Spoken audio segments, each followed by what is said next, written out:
This morning, I want to start out with maybe a simple question for most of us, but also maybe a very difficult one. How do we define what love really is? How do we define love?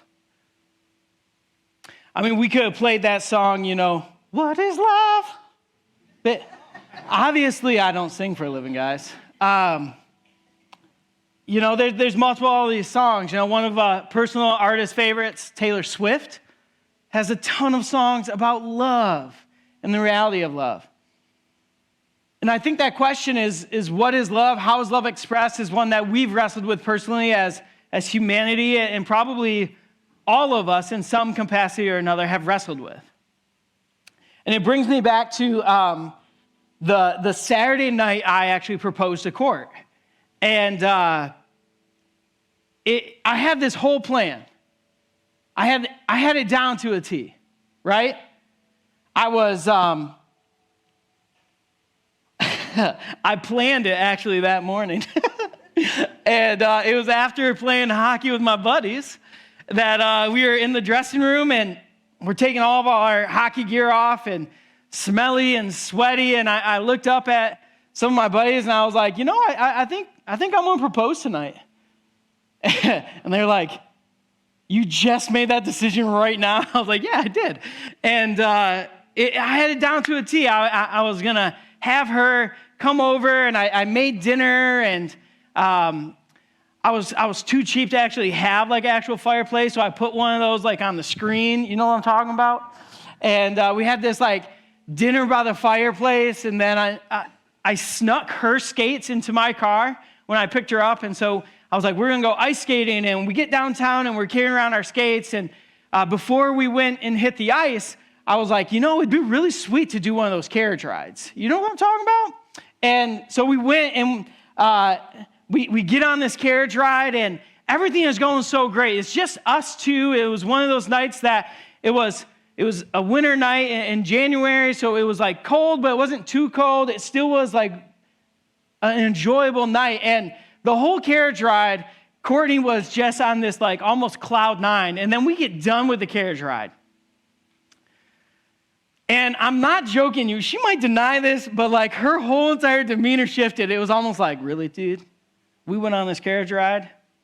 This was the perfect chance. Just us. And you didn't do it? And then we're skating in Rosa Parks Circle on a Saturday night. If you've ever been ice skating, downtown Grand Rapids, on a Saturday night, you know that it is full of people, right? So I decide that Rosa Parks Circle is the prime location in the middle of the whole entire ice rink to get down on one knee and propose. Now, what you may not have known is when Courtney and I were dating and when we were talking about engagement and everything, she really only had one request, and it was, don't make it where there's like a ton of people that would see us. I kind of forgot that. And so here I am, middle of Rosa Parks Circle on one knee, and thankfully she said yes. And here we are this year in September, we'll be celebrating 9 years of marriage. And so it's been one of those things for me of thinking back of, well, what is love? How do I know that I'm in love? How do I show love? Because like love in that moment, down on one knee and her standing there, and in that moment is essentially saying like from this moment on we're going to be connected. I will love you from this moment on, and you will be the only man for me, and you will be the only woman for me. Love. And for the most part, we all would agree with that. But what about when things shift in your family dynamics? One of my favorite actors, Ryan Reynolds, and one of my favorite actresses, Blake Lively, ended up marrying each other. One of the most enjoyable things that I like doing is looking at their Instagram pages because they absolutely dog on each other nonstop. And one of the things that, as I was thinking about this message, Ryan Reynolds was sitting on a late night host, and they were talking about one of his movies coming out, and it just so happened that his wife just gave birth a few days ago. And so they were talking about, Ryan, how is your marriage? How is Blake? How is the baby and everything? And how is everything? Like, how do you know what you know about this baby so much? And he's talking about love. And as he responds, he's like, I used to say to Blake, my wife, that I would take a bullet for you, babe. I could never love anything as much as I love you. And we're like, oh, that's so sweet. And then he continues on. But the second I looked into that baby's eyes, I knew in that exact moment that if we were ever under attack, I would use my wife as a human shield to protect that baby. How quickly that might have shifted. And for some of us, we laugh and we can joke about it because we know that the reality is he would never do that. I would never do that. We would do anything for those that we love, right? Anything. It doesn't matter how big the stakes might be. It doesn't matter how hard it might be. We would do anything for those that we love deeply. And I think we have to move away from this cultural reality or thought process that love is just these warm, fuzzy feelings that you get. To there's a deep, deep, deep movement in your heart when you truly understand what love is.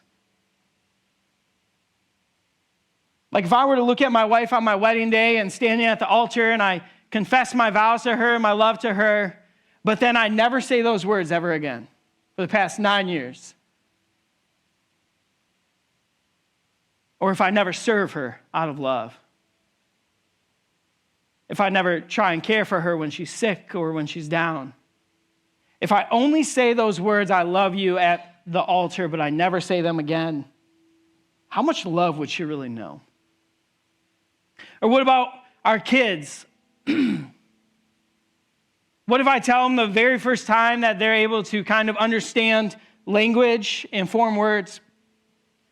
What if that's the only time I look at them and I say, hey, Ken, Cash, I love you so much. But then I never care for them. I don't really give them clothes to wear or food to eat or a home to sleep in. I don't provide for them. How much love would my kids feel? And it leads me to this moment, this realization that how do we understand love and what is love?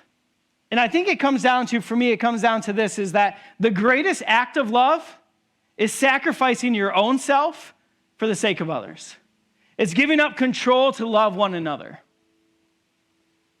When you get married, there's certain things you give up control over.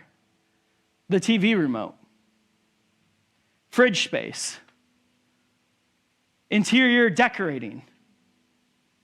I give up control over to Courtney for how to do some of those things, like interior decorating. If it were up to me, our walls would be bare, or maybe have the occasional duct-taped Marvel movie poster on it. But if you peel duct tape off of painted walls, it doesn't go well. I give up control over certain stuff. The greatest act of love, though, is giving up control of your own self for the sake of others. And if you've been around the church in your life, you know that this is not a new concept or a new reality. You know that this is not a brand new thing that we're talking about today, but rather there's multiple different moments that we're going to look at in Jesus' life where he modeled this to perfection. Modeled this to perfection. See, Christ modeled this great love in his life, and not just his death, but also his life. If you turn to John 15 with me, this is what it says in John 15. This is my commandment. Love each other in the same way I have loved you. Because there's no greater love than to lay down one's life for one's friend. Love one another in the same way I've loved you. Because there's no greater way to do that than to lay down your life for one's friend. In this moment, we understand that Christ is about to be led down the process of going to the garden, being betrayed. We understand the things that are about to happen shortly after this. And he talks about loving oneself so much that you can lay down your life for your friends. Christ could have redeemed humanity in a snap of a finger. Christ could have also redeemed humanity with just a word that he spoke. But instead, He chose to model extreme love, radical love, countercultural love through his act of dying for us. Dying for us while we were still far away, dying for us while we were still sinning actively, dying for us while we were wandering and questioning and doubting everything. Christ modeled love that way instead of the simple way. He easily could have just snapped his fingers. He easily could have just said, you know what, let's just redeem all humanity. Don't worry about it. Everything's taken care of. But instead, he chose to model love through his life and his death and resurrection through the cross and the tomb. And if you would go back just 2 chapters previously in John 13, it's interesting because he says basically these same exact words. In John 13, he's washing his disciples' feet, and this is what he says, John 13, 34 through 35. So now I'm giving you a new commandment. Love each other just as I have loved you. You should love each other. Your love for one another will prove to the world that you are my disciples. So here Jesus is, and he says, I'm giving you this new commandment. It's not like this brand new idea. It's not this brand new reality, but rather when he says this new commandment, it's new to the school of Christ in and of itself. It's new because this is so countercultural. This is so opposite of what the world says. And when he gets down as the master and is washing his disciples' feet, and he gives this new commandment, he's saying, we're flipping everything upside down, and you are called to participate in loving as I love you right now. And don't miss this. He says, love as I have loved. And not only in John 15, but John 13 as well. Love as I have loved. There's a degree of true intimacy and deep love in that statement. And it's a degree that is greater than what most would have been used to. This is unheard of for the master to get down and wash the feet of his followers. It is unheard of for the master, the rabbi, the teacher to sit with the sinners and care for them. This is unheard of to do what Jesus has done and is doing. There's a deep sense of intimacy, but there's also a deep sense of this is so different. We don't know what to do with this. In John 15, he not only says, do as I have done, love as I have loved, but he says to lay down your life for one's friends. Jesus calls the 12 his friends. Again, so unheard of for the teacher to call his followers his friends. Jesus is flipping the script. It's not just servants or even followers, but rather friends. I don't know about you, but there's a lot of things, there's a deep intimacy that I have with my friendships. They know stuff about me that many people don't. And they still walk with me daily through stuff that many people would abandon me in. There's a deep intimacy with our friendships. The love that we have for each other. And as he's instructing this is multiple times where Jesus modeled this even after saying these words. Where Jesus gives up control to show his radical love. In Matthew 26, one of the 12, the one called Judas Iscariot, he went to the chief priests and asked, what are you willing to give me if I deliver Jesus over to you? So what did they do? They counted out 30 pieces of silver. So let me get this straight. One of Jesus's closest buddies, one of Jesus's closest followers, one of Jesus's homies that did life together with him for the past 3 years, goes to the religious elite and says, yo, I know you want his head. I know you want him dead. What's it worth to you? 30 pieces of silver? That'll do. Jesus doesn't get control over that moment.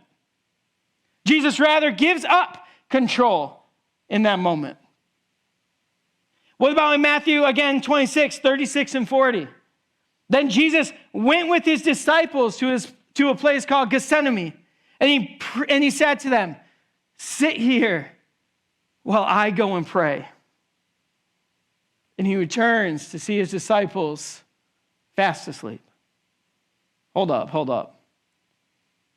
Again, these guys that did life with him for the past 3 years, Jesus just makes one simple request. Would you sit here and pray for me as I go over there and pray? Would you sit here and wait? And they can't even stay awake. In that moment. So here Jesus is in this deep state of depression and anxiety and pressure in his life to the place where he is sweating blood, dripping blood literally from his pores. And the closest ones to him can't even stay awake. He doesn't get control in that situation. He gives it up.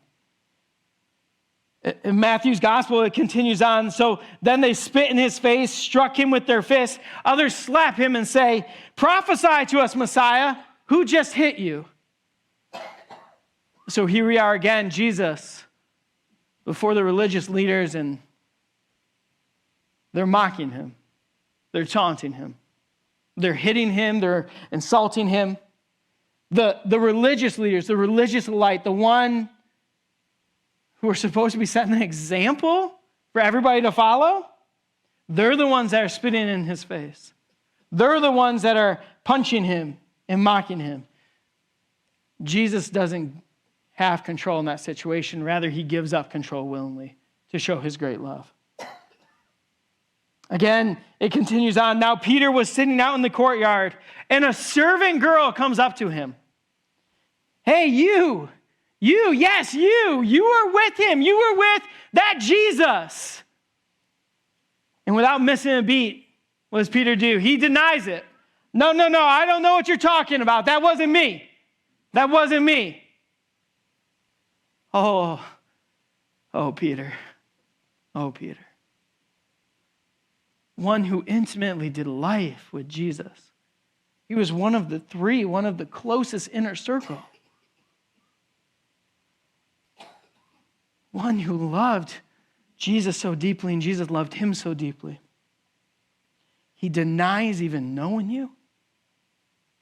Jesus doesn't have control in that situation. Rather, he gives it up to show his great love. What about the governor's soldiers taking Jesus into the courtyard? And they gather the whole entire company of soldiers around him, stripping him, put a scarlet robe on him. They twist together the crown of thorns and set it on his head. They put a staff in his right hand. They knelt down in front of him, mocking him. Hail, hail, King of the Jews. They spit on him and take the staff and strike him in the head again and again and again. Jesus doesn't have control in that situation. Rather, he gives up control to model great love. When they crucified him, the soldiers sat there, casting lots for his garments.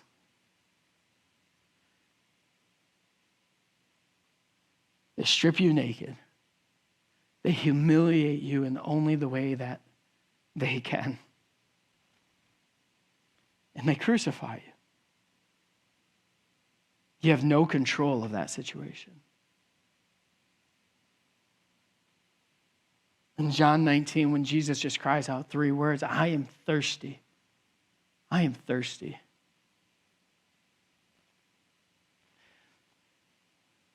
The one who was present at the very beginning in shaping the rivers and winding them through the garden. The one who was present all throughout history as the Red Sea opened wide.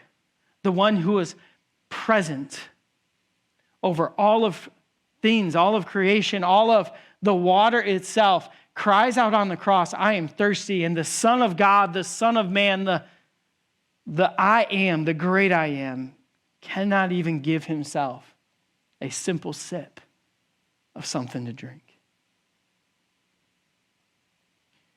He made himself nothing. Nothing.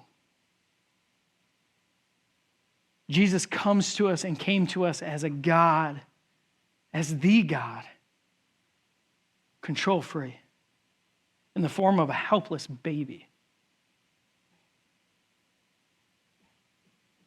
How do you show love? You give up control. The greatest act of love is sacrificing your own self for the sake of others. It's giving up control to love one another. And Christ was incredibly generous with his love. Christ was incredibly generous that he even gave up his life. Rich Vlados, I love the way he puts it.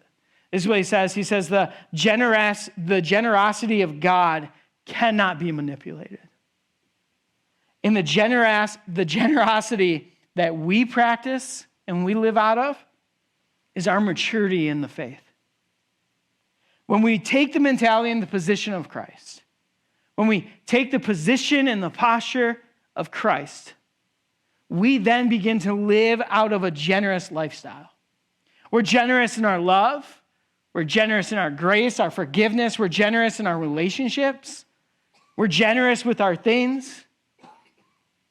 When we take the posture of Christ as a generous person who was so generous with his love and his grace and his mercy, we begin to reflect that. The cross was a proclamation.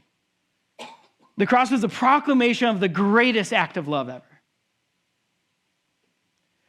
A few weeks ago, we talked about how the cross in those days, the Roman culture and even the Jewish culture would see the cross as a symbol of radical defeat. They'd see the cross as a symbol of finally whoever is hanging on this cross, there are still nails in there. Hanging on this cross, they have been defeated. They have lost the fight. They have lost the battle. And Jesus says, no. When I go to this cross, when these nails are in my wrists and my feet, when the thorns are buried deep into my skull, when I'm hanging on that cross, it is not a cross of defeat. It is a cross of radical love that is so countercultural that you have never seen or understood this act of love before, but you will. You will. Because it was the proclamation of the greatest act of love ever. Christ sacrificing himself for the love of all of us. It was the moment where the defender of the weak becomes weak and defenseless. It's the moment where the one who covers all becomes naked and exposed. It's the one who cares for all becomes helpless and needing care himself. It's the moment where the one who holds it all together desires to be held tightly. It's the mystery of the incarnation. That Jesus didn't just tell us to love one another, because that would be very easy. That's what all the cultural gods do. They tell you what to do and then you go do it. But rather here Jesus says, no, I'm going to tell you to love one another, but let me tell you what else I'm going to do. I'm going to put on flesh and bones and blood piercing through my veins, and I'm going to show you how to do it. This is the radical moment of the incarnation. That Jesus didn't just say it, God didn't just say it and proclaim it and put it out there, but rather he said, I can model it for you. I'm going to come in the form of a baby. I'm going to grow up. I'm going to scrape my knees. I'm going to bleed as a little child. I'm going to nurse from my mom and my dad. They're going to care for me. And I'm going to show you what it means to love radically through your life. Because I'm going to do it with you. He didn't just tell us to love one another. Instead, he put on flesh and bones and blood, and he showed it to us. What does it mean for God to become flesh? It means he modeled exactly how love works. It means that physical presence matters. Jesus' life shows us that being with people matters. And being present in places matter. Because when we're present, it shows great love. Some of the greatest moments in my spiritual journey were moments where people just sat with me and were just present. Moments where I was so broken, so shattered and confused even, and they didn't have all the right words, and instead all they did is they sat with me and put their arm around me. They held me. being present matters. It always has. Because there's many men and women in my life that modeled that for me, of what it means to just be present and love in your presence. I've told, a little bit of it before, but I grew up in the church. I grew up going to church. I knew the Bible stories. I sang the songs. I didn't get kicked out of Sunday school every Sunday, just occasionally. I went to church. I did the church thing.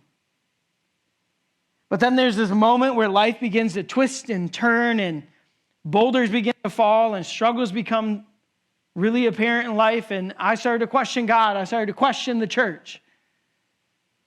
If God is so good, why is this happening in my life? If the church really is a good bride of Christ, why does it feel like she's not loving my family right now? But then there was men and women who truly walked with me through all of that. And they were present. They were present. They were present in the moments at youth group where I was struggling and confused about God. They were present. And many times they would ask even the simple questions of do you want me to help you understand that, or do you want me just to listen? Do you want me to help you fix that, or you want me just to listen and let you vent? Their presence mattered in those moments. Their presence mattered in the moments at 2:30 a.m. on a survivor retreat, sitting by a fire, listening to the birds and the water crashing and the coyotes and howling. Their presence matters at 2:30 in the morning as I'm weeping by this fire and I'm trying to understand God and all of his great love. And as they sit next to me by this fire and they say, God has never stopped loving you in these moments, even through all your doubt and your confusion and your questions. At 2, 3 a.m., as I'm accepting Jesus, their presence matters in the moment because that's how I knew they loved me. And that's how I knew Jesus loved me. Because he made sure somebody was present with me in my questions, present with me in my doubt, present with me in all my struggles. And I think sometimes we maybe give off this false image or this false idea that when you accept Jesus in your life, everything's going to change. And it's going to be rainbows and butterflies and unicorns. I'm still waiting on the rainbows, the butterflies, and the unicorns. But what I've discovered is when I accepted Jesus in my life and started to walk with him in my life, I may not have seen the rainbows, the butterflies, or unicorns, but I saw a radical love through the people that were in my life because he brought them there to show his radical love to me. I had hope. I had hope for a new tomorrow. I had hope for today. Everything didn't change in that moment. But what did change is my perception and my understanding of God's radical love for me. I started to see the greatest act of love, that Christ sacrificed for me, and he desires to embrace me. And I think many in our world desire to experience God's love. Many in our world desire to experience this radical love, this deep love, on an intimate level. But to do this, we have to do what he did. We have to give up control in our lives. It's never failed to shock me that God who created the Grand Canyon, God who created the atmospheres and the stars and the sky and the sun and everything, that he can do whatever he wants, including creating a world where they can choose to say no to him. And all-creating God and all-powerful God chose to create a world and people like me and you who could choose to say no to him. That baffles me.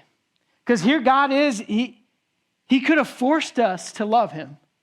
He could have forced us to worship him. But instead, he gives us the choice to say yes or no. We give up control when we extend to somebody else. When we extend ourselves to somebody else, and they can choose to say yes or no. You give up control when you extend yourself to somebody and they have the power to say yes or no. So as Josh comes up and as we close, I just have maybe one simple question. What's your answer to his invitation? What is your answer to his invitation? Are you willing to truly give up control in your life? Because God showed great love when he gave up himself, knowing that we may say no. Because it's far more than just forgiveness. The cross was an act of radical generosity and love.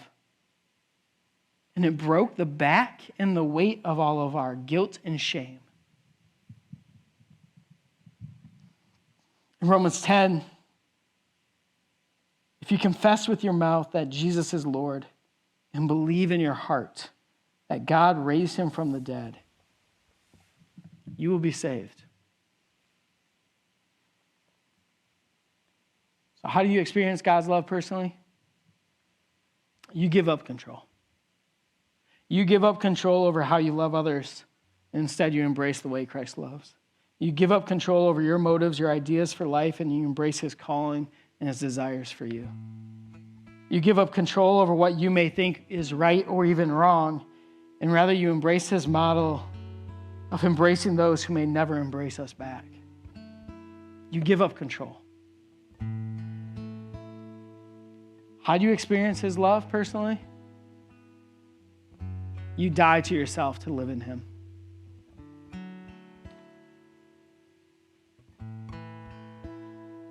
So what and where do you need to sacrifice today?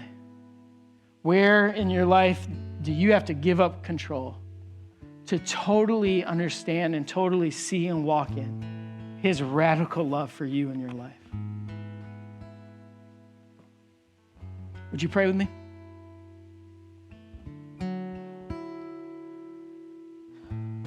Father, as we come, we acknowledge that we are broken. As we come, we acknowledge that we have hurts, we have pains, we have hang-ups.